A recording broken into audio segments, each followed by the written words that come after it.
Scott on Scott crime in the golf world. I'll explain just what in the holiest of hellfire that means coming up. But first, ladies and gentlemen, welcome to the fellowship. My name is Adam Hawk. My co-host is Ryan Engle. Together, we co-own and operate the Nation Golf Company, and together we are both grateful for everyone listening on YouTube, because as you know by now, we get paid for the YouTube views. How much money have we made? $12. Dude. 54 cents. We're almost up to a jumbo U-band container. Wouldn't that be nice? Yeah. Looks like you brewed a jumbo U-band container this morning. I saw you walk in with Star Sucks, and I figured I'd help the kid out. Shout out to Jordan Dixon, a.k.a. Roadhouse, for the Star Sucks gift card. Worst coffee. Of all time. Of all time. The fact that they just keep popping these things up everywhere, around, anywhere, and people just continue to go, blows my mind. Their coffee is trash. You want to know where the worst Starbucks is, Adam? Where? The resort/hotel Starbucks. These resorts and Hyatts and Marriotts and what have you, when they build a new one or remodel an old one, they feel the pressure. They got to put a Starbucks in. And everybody just goes downstairs in the morning, waits in line at this discount version of Starbucks. They don't even make it there. Who knows where they're wheeling this stuff in from? It's even more inflated in price. It tastes like shit, and everyone's just miserably lining up to overpay for crappy coffee. It, again, blows my mind. Marketing geniuses. What a business they have turned that into. They had a shitty product, and they took over the world with it.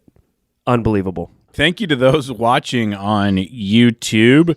The channel is indeed monetized. Spotify and Apple are not. So if you want to help support the weekly free content that takes me, and only me, hours to prepare, record, edit, and promote, please consider listening to us on YouTube. You can find our channel at youtube.com/@NationGolf. I just want to say thank you. Not a lot of people could wear that hat. You wear it well. Quite frankly, you're the most nuanced and fair person I know. It's an inside joke, folks. And you love to hear it. I am vehemently opposed to inside jokes on the podcast. So now you have forced my hand. You've forced my hand. You just told an inside joke on a podcast, which is cardinal rule number 1 that I say not to do. So I was just called one of the most nuanced and fair people that I know. It's a callback to a text message exchange Mr. Engle and I had last night regarding the assassination attempt of former President Donald Trump. I love how now you have to explain the inside joke. Keep going. We're not doing the podcast for us. We're doing it for the listeners. I'm listening. In our heated back and forth text exchange, I wasn't heated, but I think you were. I referred to myself as one of the most nuanced and fair people that I know. You said, I am the most nuanced and fair. And you know what? That is the most Donald Trump thing to say about yourself I've ever heard. So kudos. And I'm going to stand by that. And we'll get to it later. Really? Back to the show. I thought this is the show. That's part of it.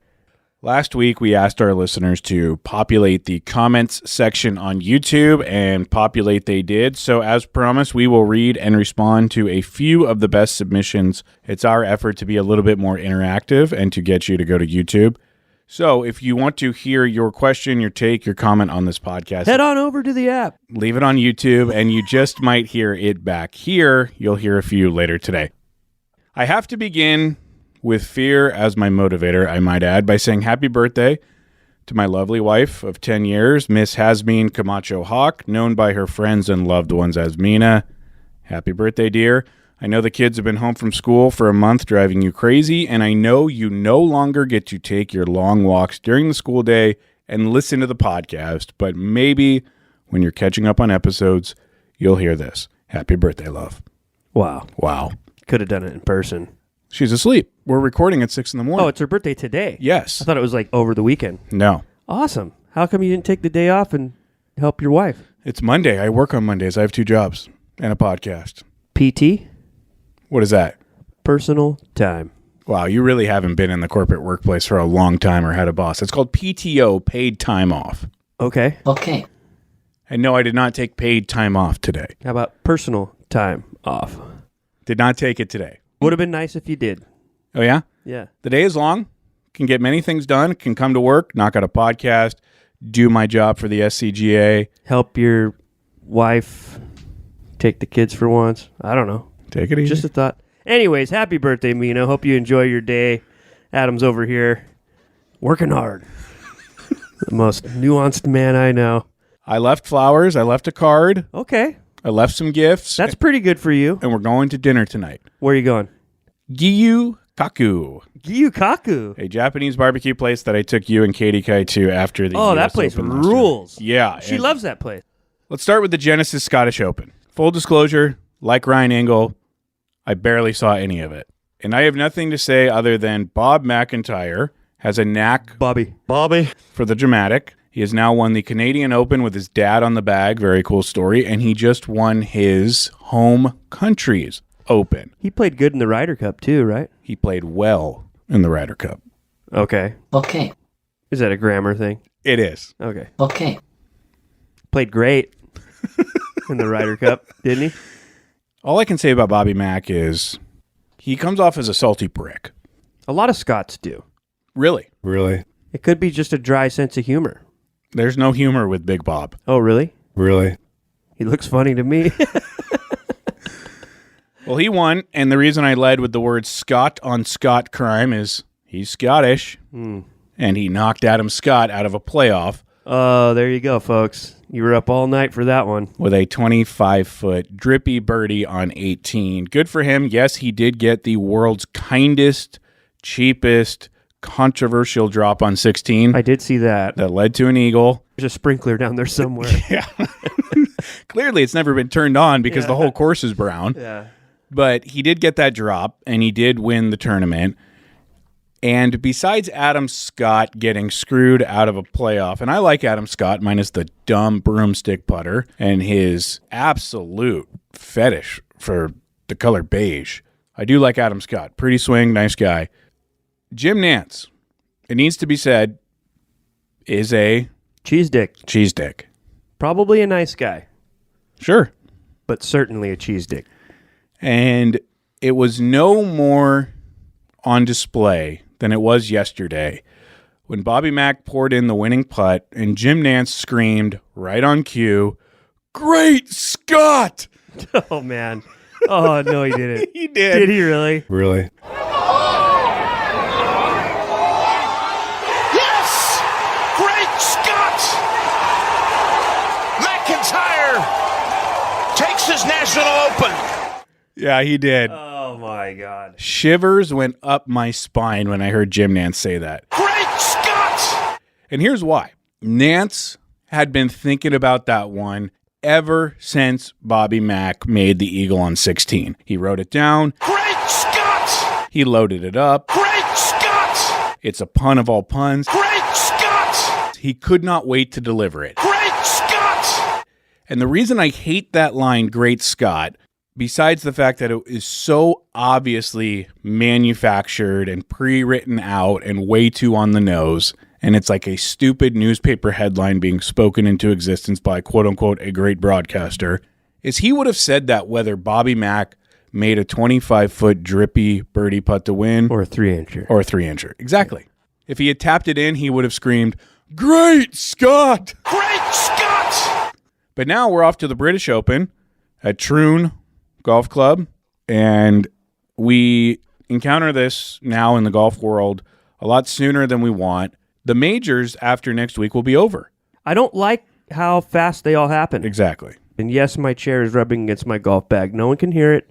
Don't worry about it, Adam. You noticed that I noticed? Yeah, I can pick up on all of your anxiety all the time. And if we're exchanging messages and you're extremely emotional and I call you emotional and then you say you're not emotional, don't play me the fool, okay? Because I know. I know when you're emotional. I know you. Got it, Mr. Nuance? Yeah. Listen, Get your chair off of that golf bag. Every time you move, it's squeaking. And last week, your damn dogs were barking and fighting. No one heard. Yes. If you listen with headphones, you could hear dogs in the background the entire time. No one listens with headphones. They listen in their car on their way to work. You don't think anyone listens on a walk or at the gym? You don't think Tony Baccardi has his headphones in right now punching some speed bag in Santa Barbara? You think Tony Baccardi can pick up on background noises?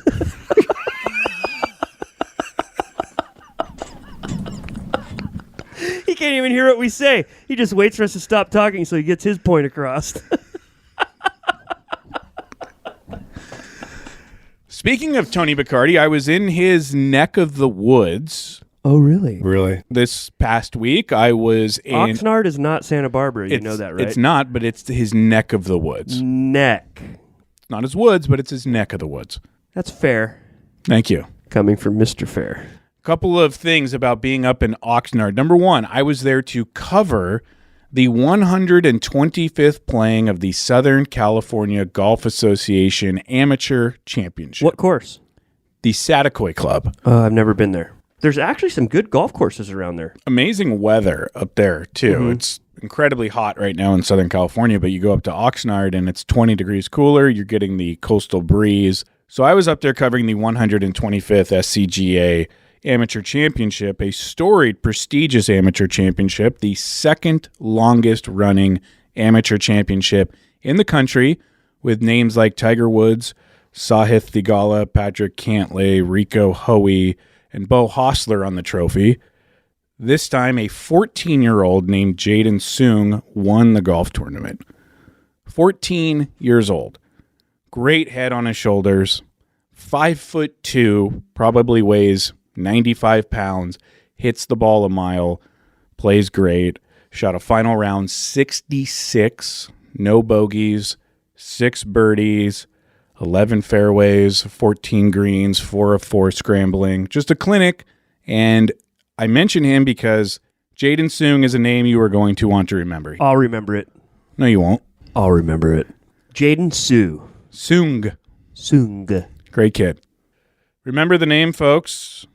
He has already received international coverage. Great kid. The other thing that I wanted to bring up about going all the way up to Oxnard to cover a golf tournament is I cannot believe that Anthony Baccardi drove down from that far away for our Christmas show with absolutely no plans on how to get home that night. And no food in his stomach. And you're worried about him hearing some dogs in the background. The most nuanced and fair person I know. Ladies and gentlemen, Adam Hawk. As I'm driving up there, I just kept thinking to myself, I cannot believe that this man drove from this far away down to San Clemente, California for the Christmas show and had no plans on how to get home that night. Well, it's easier in a Maserati. Speaking of cars, got a new car this weekend. What? Well, I should rephrase that. I did not get a new car.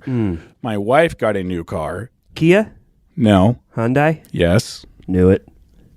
We are in the Hyundai family. This is our third consecutive lease with Hyundai. The only reason I want to bring it up is my wife has become numb to getting new cars. And I pointed this out to her at the dealership as she was zoning in and out of the entire process of signing a new lease. Pointed out to my wife, this is your third new car in 6 years and you're bored by the process. There are people that will go their entire life without ever driving a new car. Show a little excitement. Happy birthday, Mina. I hope you're enjoying your nice day at home. You'll love to see it. While we were doing the paperwork for the car, another customer walked into the showroom with his wife, and he and his wife proceeded to punch 3 different salespeople in the face. What? True story. Physical violence. Physical violence. It was quick. It was swift. It was bizarre. We're signing paperwork. We look up, and these 2 came in swinging. They connected on 3 different salespeople. Right in the jaw.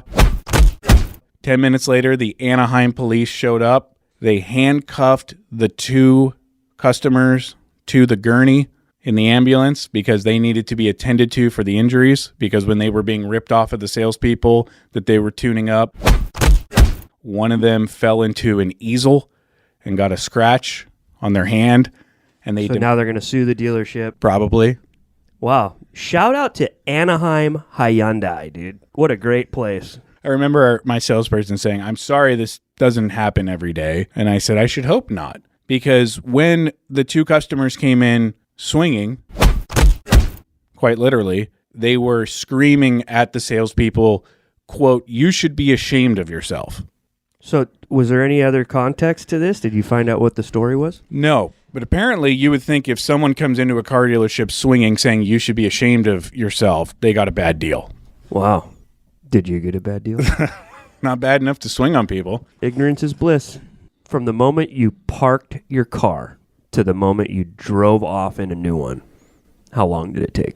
Great question. 4.5 hours. God, what is wrong with that system? And I had 2 children with me. Oh, my God. That sounds like the worst time ever. And you're surprised that Mina's nodding off? It has nothing to do with the car. It's the fucking process, man. The process is shit. It's always been shit. It will always be shit. Let's talk about your weekend. You went down to San Diego and you saw Slightly Stupid, No. Revolution, No. String Cheese Incident. Is that a band? Which white guy jam band reggae act did you see? Wow. Underneath every fair and nuanced liberal is just a racist waiting to break through the surface, show his little ugly face. White guy reggae. You want to walk that back? I don't know. Who did you see? Stick figure. Look, when your wife wants to do something fun, extracurricular, you go. And I will say this, there's a lot of bad modern reggae bands. But, you know, the vibe at reggae concerts is cool because every genre has like a scene. Some scenes are better than others. That scene is probably the least judgy and weird when you go to those concerts. The vibe of just like chilling and like listening to music and being there is pretty cool. I actually was stoked because finding out that our boys, Pat Kazire and Joe Eder, love stick figure. So yeah, it was cool. I sent the boys a video. The show was good, but the venue is really cool. We went to the Clamshell, but it's on the bay in San Diego. And as the sun goes down, there's like sailboats parked close, and the bay's on the left, and then the skyline of downtown San Diego is on the right. It was really cool. Definitely a good San Diego experience for the kid. Wow, which is rare because, breaking news, folks, Ryan Engle is the one person in this entire world that does not like the city of San Diego. Not true. I don't like cities in general. Of all the major cities, San Diego's probably the most chill. I do not hate San Diego that much. I like the surrounding cities. Shout out Leucadia, Encinitas, Carlsbad. Solana Beach. Yeah, that's a great stretch. And San Diego Country Club. Big fan. Shall we read some YouTube comments? Let's do it. Before we move on to the controversy of the weekend. Oh, God. From Zach Weber. Hey, gents. Longtime listener, first-time commenter. Let me preface this by saying I am an animal lover. Dogs, cats, what have you. But a little white lapdog will never be superior to a cat. It's just a fact. Coco, I love you, but that's just the way it is. Now stop peeing on the carpet. That is from Zach Weber. Yeah, I bet it is. It is. Yeah. You want to look? You don't believe me? I know it sounds like something I would say because I've said all that before, but that's from Zach Weber. I love all of our friends, colleagues, customers, what have you. That being said, no one gets a pass. And any man who is a cat man, doesn't matter how foo-foo a dog is, if you're choosing a cat, you're a bitch. I hope you have some carpeted towers and kitty litter to scoop out and a cat that never looks you in the eyes for the rest of your life. Enjoy it. You made a mistake. Let me talk to Zach Weber here for a moment. Just so you know, Zach, after we recorded our podcast on Tuesday last week, 6 days ago, Ryan's little white crusty purse dog, Coco, took a diarrhea shit in his car. What are you going to do? You tell me. What does that have to do with anything? Is this a gotcha moment? This makes cats more superior? You can't even bring a fucking cat in a car. How about that? That's kind of an advantage. An advantage for having an animal that doesn't engage with you? Go get a fucking hamster. They smell the same. Oh, your dogs smell great. They do. You're nose blind. Dude, you're such an idiot. And it's funny that, I got him here. This is my angle. This is my take. Let's run with it. It's cute to watch you think you got something. So after your dog has shit in the office a couple times, pissed more than 24 times, and It's a puppy learning how to be potty trained, dude. what went through your head, and what was the cleanup procedure like when it diarrheaed in your car? Well, she started freaking out, so she was telling me that she needed to go, and she was climbing up on the dash. She didn't know what to do. She looked at me, and it was really sad because she was cowering because she knew she was going to be in trouble. I was on the freeway doing 70 miles an hour, nowhere near an exit. There was nothing I could do. So I just raced straight home and cleaned it. What are you going to do? This is from Scramblin' Jack. How do you handle guys that take the game so seriously that if they're not on track to set a new personal record? Bro, I'm not trying to freak you out. A fucking cockroach just crawled in your backpack. It just crawled in your backpack.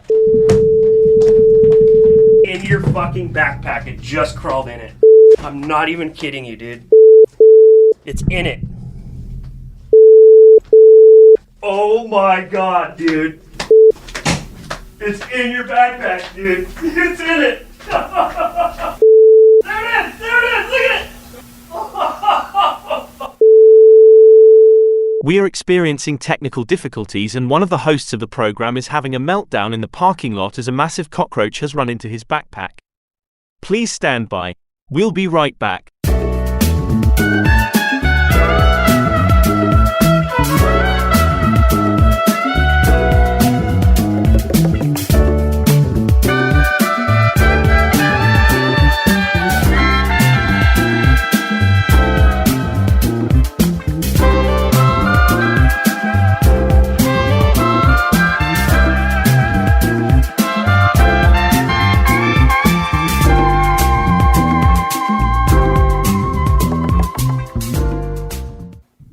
Okay, well, this episode's fucked.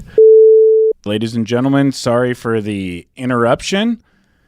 A giant freaking cockroach just crawled into the backpack that was mine and sitting right next to me, and my broadcasting partner called it out.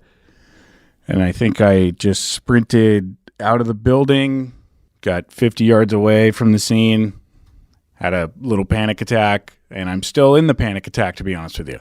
And you want to call this karma because I attacked your little white dog? And Yeah. okay. Okay. Instant karma. You hate to see it. Who do I need to apologize to make this go away forever? Am I cursed? Yeah. It's the law of attraction. You have fed into the fear of this little creature, and now they just follow you. It literally crawled into your backpack. Who's to say it didn't crawl out of your backpack? I'm so rattled right now. Can't even tell. Really? Really? Really? Really? Strong little buggers. I wonder if he laid eggs in your backpack. Oh, my God. Shut up. How fast do they lay eggs? Shut up. That was definitely a female. See how big it was? They have wings, but you never see them fly. Why is that? What do we do? Keep talking? All right. Let's get back to the show. Please. From Scramblin' Jack on YouTube. Got a question for you.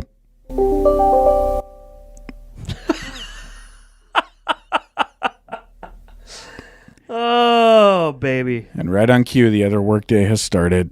From Scramblin' Jack. How do you handle guys that take the game so seriously that if they're not on track to set a new personal record, they go way too negative? I've got a small group of guys back home, and we've been playing golf together since we were kids. One of my buddies is a freak athlete, always has been. No surprise that he's the best golfer of the bunch, too. Single-digit handicap, routinely breaks 80, and is absolutely pissed if he doesn't. Occasionally, he'll have an off day, and occasionally on that off day, he'll get so frustrated that he starts slamming clubs on the tee box or on the fairway, never on the greens, he knows better. At its worst, he'll start throwing clubs, essentially throwing mini tantrums after anything less than a perfect shot. Do you ever encounter this? And if so, how do you handle it? Love the pod, boys. Keep up the good work. That is from Scramblin' Jack. Do you want to address that? Stop playing with him. But they're best friends. I'm just telling you what I would do. I'm not going to waste my privileged departure from reality as far as playing golf. Golf is a vacation. That'd be like throwing a temper tantrum on a cruise ship. There was a number of guys in the Gillis group over the years that I'd get shuffled around throughout the groups and play with some of the other guys occasionally. And every time it happened, I'd come to Gillis privately and just go, hey, don't pair me with that guy ever again or else I'm not playing. I refused to be around it because it's not your responsibility to go teach this guy how to be a normal fucking person. You're there to enjoy your game too. Golf is about swallowing that shit, putting it in your back pocket, and having respect for the people around you. So clearly he doesn't respect your time. Best thing to do, walk away from that guy. I'll tell you what's going to happen. He's going to have to go around and play with more strangers. You can't act like that around strangers, so he might get better. But he's comfortable around you to act like an idiot. The best thing you can do is remove yourself from the equation. Yeah, I don't have anything to add to that other than when you're throwing tantrums like that, you're really ruining it for the other people around you. It becomes incredibly awkward to be around people that are acting like that. And if you're making someone else's time on the golf course awkward and uncomfortable, that's about as selfish as it gets. I also had an old timer tell me once, you'll never be good enough at golf to get mad. And I always keep that in the front of my mind. This comment is from Vintage Golfwear, our friend Jordan Borad. He says, big Inside Out 2 fan. Not ashamed to say I cried. Also not ashamed to say that the movie helped my anxiety. Every time I feel like an anxiety attack is happening, I find myself picturing that stupid, orange, crazy-looking character from the movie, and it diffuses the situation. I guess you can say the movie cured my anxiety in a weird way. Glad to hear that Inside Out 2 had a positive effect on you, Mr. I still Borat. need to see it. I still need to see it. It's very good. Again, I've never seen anxiety depicted so accurately than I did in that movie, and I think it helps people start to identify what's going on in their own mind and then have a chance to combat it. So glad that Vintage Golfwear, a.k.a. Jordan Borad, got something out of it. I did too. You did? Yeah, up until now. I haven't noticed. I think this has been the most anxious 45 days I've ever witnessed. I had a good run there for 3 days, and then it came crashing down because I cannot stop looking around the room wondering when a cockroach is going to run across my hand. What if one flew and smacked you right in the face? What would you do? I'd just die. Honestly, I would die. Really? Really. We've done the jaw jacking. We've done the horse hockey. We've done the YouTube comments. Again, leave comments on YouTube if you want us to respond to them on the show. We've been going for a while now. Do you want to talk about the biggest news in the last 10 years? Sure. We will talk about the assassination attempt on former President Donald Trump this past Saturday. I don't want to talk about it because it should have never happened, but I will talk about it because the reaction to it, in my mind, has been almost as problematic as the action. Almost. Obviously, attempted murder is a heinous and evil act that doesn't even need to be said, but the reaction from both sides has not been much better, nor does it give anyone any faith that we're actually anywhere near close to moving away from the extremes that are crippling this country and, quite frankly, making America one of, if not the most dangerous first world nations in the world. No one is safe in a public place, not a former president, not people attending parades and festivals and movies and church, and not children going to school. But so many people are so willing to blow right past that reckoning because they are radicalized into assigning tragedy into what it means for their own identity politics. If you saw the news Saturday and saw the video and know that a father of 2 daughters died, and your first reaction was to post a photo of Trump with his fist in the air and make some proclamation about the strength of a man who got clipped in the ear instead of acknowledging the death of a man who laid over his family to protect them, I think you've lost the plot. Conversely, if you heard the news and saw the video and know that a father of 2 daughters died and your first reaction was to post on social media your disappointment that the shooter missed Trump instead of acknowledging the death of a man who laid over his family to protect them. Shame on you. You have lost the plot. I don't care if Trump is your hero or if you hate him with every fiber of your being.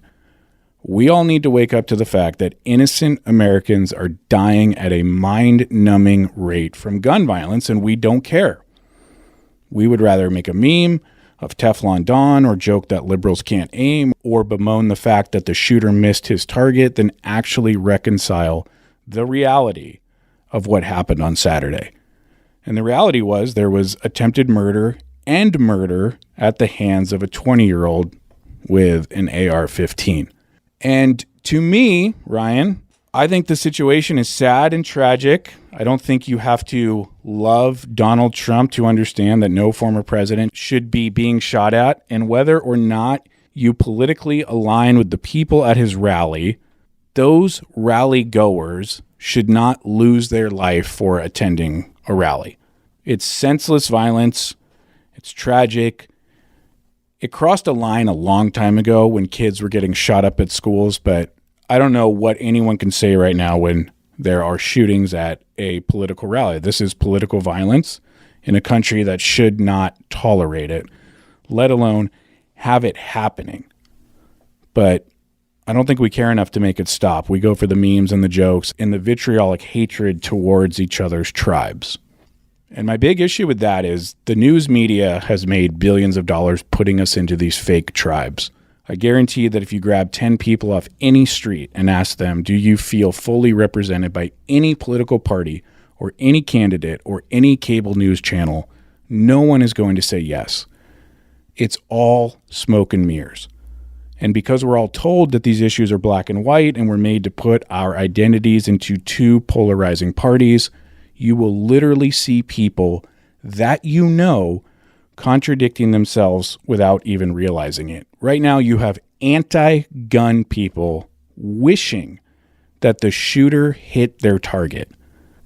You also have people who believe 9/11 and COVID-19 were conspiracies, and those same people are shouting down anyone who thinks the assassination attempt was staged. I don't believe any of what I'm saying or talking about right now. I am merely pointing out the fact that these people are playing into a game instead of seeing what this really is. A man was shot at on Saturday and narrowly escaped with his life.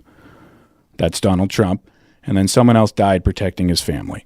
And those are the only things that matter to me right now. Those are the problems that need to be fixed. But we live in a country where both sides are trying to desperately figure out if the shooter was a Republican or a Democrat, because ultimately that will help fit into the narrative that people want to craft for their identity politics. Why is that what matters right now? Our media has driven us to a place that it's going to be hard to come back from. We're literally playing with fire. We're riling people up. Whatever happened to just the campaign trail, having two opposing sides talk about their policies and what they're going to do? Like, why is this rhetoric not talked about? And it's everywhere. It's both sides. It's on all of mainstream media. It's scary, dude. We got to be careful with what we say because not everybody is playing with the same deck of cards. This is what you're going to get. You are going to get people excited for the wrong things. That's what we need to change. You got two sides. Piss the fuck off. For what? For some puppet presidency? We can just jump on our phones, pick a side, argue with people. I was at a concert this weekend, looking people in the eye, rubbing shoulders, showing common courtesy, having small conversations, being respectful to one another, shooting the shit, enjoying time. Do you think we were all making political statements and arguing with one another? No, because you don't do that in real life. No one sits in line at the grocery store and fucking picks sides and argues. But these goddamn phones and this internet and the news game behind it all has everybody squawking, dude. And what does it lead to? It eventually leads to violence. We got to stop, dude. Turn the shit off. We all know someone close to us who is super programmed into whatever side they want to see, hear, back, and it's all heightened. What good is going to come from that? Vote the way you want to vote, believe what you want to believe, but shut the fuck up. If you know someone who is acting extreme, they are feeding their narrative with what they want to rile themselves up with. You know what I'm talking about. Everybody knows. It's like that crazy uncle who's all Fox Newsed out, or that crazy aunt who's just sitting at the Thanksgiving table spewing CNN narrative. It's one side or the other, right? We all know that person. Dude, help him. Try and bring him back to center. Because that extreme bullshit, not only is it just making all these people in charge more rich, but it's killing ourselves. And for what? We live in a country now where you can't go to a political rally? Political violence? We're really there? Just want to give heartfelt condolences to the family that lost their heroic father in that tragic outcome. What a shame. But what a legend. Did what you're supposed to do. When the shit pops off, you grab yours and you cover them. You shield them. You save them. You protect. Guy's a legend. Prayers to them. And I pray that people start waking up and start unplugging from this garbage. This us versus them. This has to be this way, can't be that way. Tribalistic, absolutely dumb situation we're in as a country. It's got to stop, dude. We all have way more in common than you realize, and we're all just humans trying to figure it out. We're individuals. You're not part of any fucking tribe. Yeah, do I lean conservative? Yeah. I got plenty of friends that lean left. I'm looking at one right now. You think we fight over shit and threaten each other's lives over it? No, you don't do that kind of stuff because you're not an asshole. So stop being an asshole, and the way you start is stop listening to the dickheads feeding you the garbage. Unplug from that shit. This stuff matters, but it doesn't matter that much. I survived through 8 years of Obama. I survived through Clinton. I survived through Reagan. I survived through Bush. Both of them. Survived through Trump, and I'm surviving through Biden. Guess what, everybody? There's no threat to democracy. There's no reason to go kill anybody. You're going to make it. Stop with the nonsense. Enough is enough. Take care of your families. Be nice to your neighbors. And stop being a fucking asshole. Please. For me personally, I just want to take a step back and just deal with the facts of the situation and the investigation as we know it right now. No one knows why the shooter did what the shooter did. There is no established motive. The police and the FBI have referred to the shooter as an enigma. There was no manifesto. He is a registered Republican who donated $15 to a liberal political party cause. So no one knows why this person did what this person did. It doesn't matter in the sense that violence is violence and there is no way to justify it or to reconcile it. But I think what does matter is we need to step back from trying to assign this incident to what best fits our identity political narrative. If you desperately want this shooter to be representing one party so you can assign that shooter to 70 million people, whether that's Republican or Democrat, you are generalizing and you are furthering the division. This was one person acting for a reason unknown at this point. And I think until we know the reason, everyone should come together instead of pulling apart. I'm seeing so much hate and vitriol online, people trying to say what caused this and where we go from here. But I think we really need to let the investigation play out before anyone starts hating each other any more than they already do.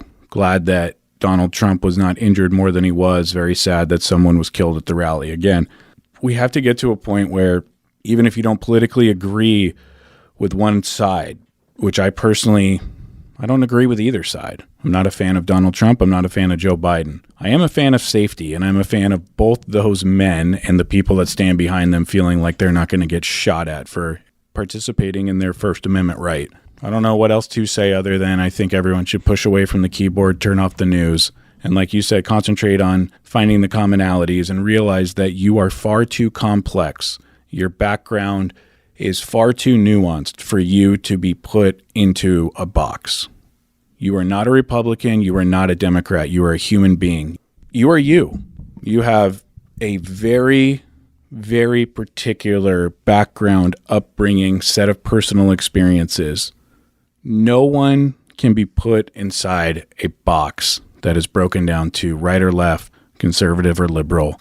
So take a step out of that box, do yourself a favor, acknowledge your very, very unique situation, and that what we all have in common is that we're human beings, and this is a time for peace and unity and not a time for further division. If you play into the division, you play into the game.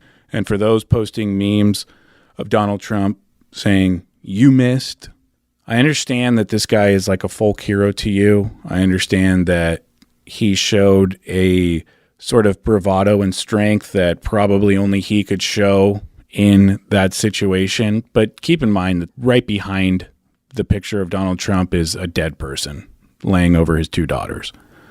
And I just wonder how those people feel when they see that picture. And I wonder if we should be making content out of tragedy all the time. I'd like to encourage everyone to consciously seek out empathy and to try to empathize with your fellow human being, because empathy, I was talking to my wife last night, I think is one of the greatest flaws in human beings is that we tend not to empathize with other people.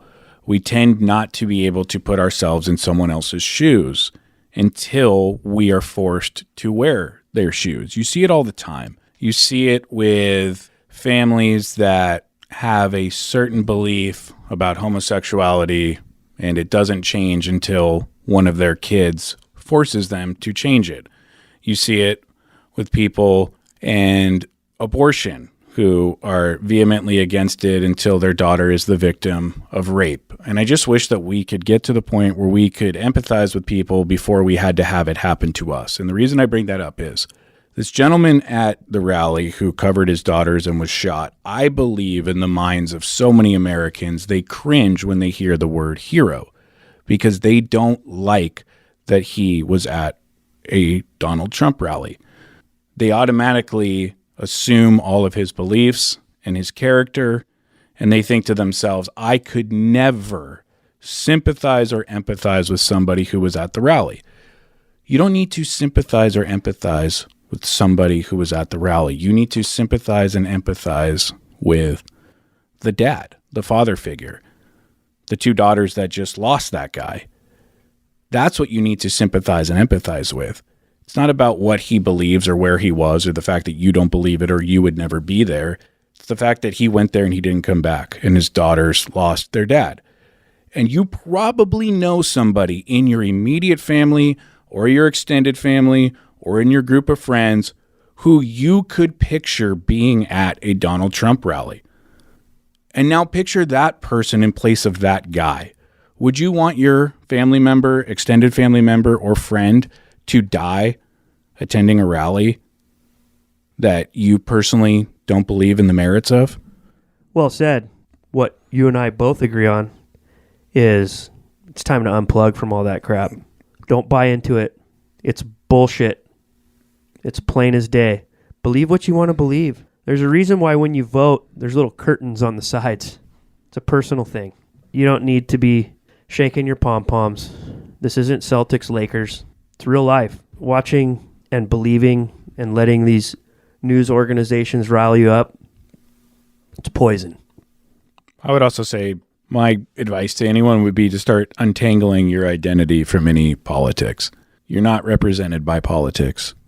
You are far too nuanced, far too unique to be represented by anybody whose sole goal in life is to keep their job as a politician. It's just not worth it. And if you're being carved out and put in a box, and that box is starkly opposed to the other box, and you're either A or B, right or left, conservative or liberal, and you are pitted against each other, and you are fed nothing but things that confirm your bias, then we get to this place. And this is not a place anyone wants to be at. It's not a good place. And as Ryan said, the best thing to do right now is to start to unplug from all of it. Unwrap your identity from it, unplug from it, stop listening to what you hear and what you see on social media and on the news, and start going off of your real life experiences. How are you with your neighbors? How are you with your friends? How are you with your family? And you can probably extrapolate that across the entire country and come to the reasonable conclusion that most of us are very, very sane, decent human beings who probably want the same list of 5 things. We want safety, we want prosperity, we want people to be happy, we want our kids to do well, and we want to know that if we work hard, there's some reward for it in the end. And that's it. It's amazing when you put it that way, how far down the list all of this nonsense goes. 100%. It's so far down the list. You guys are all arguing about bottom of the barrel garbage. You got to get out of it. Next Monday, we will attempt to do a show. I am in Seattle, but it will be the day after the British Open. So Ryan and I will go to Google and we will look up how to use Zoom. And we will attempt to do a podcast over Zoom. Really? Really? I know this. Really? Really? No cockroaches in Seattle. Bullshit. None. Fact check. False. Did you just Snopes.com me? Yeah. Thanks for listening. Hopefully, see you next week.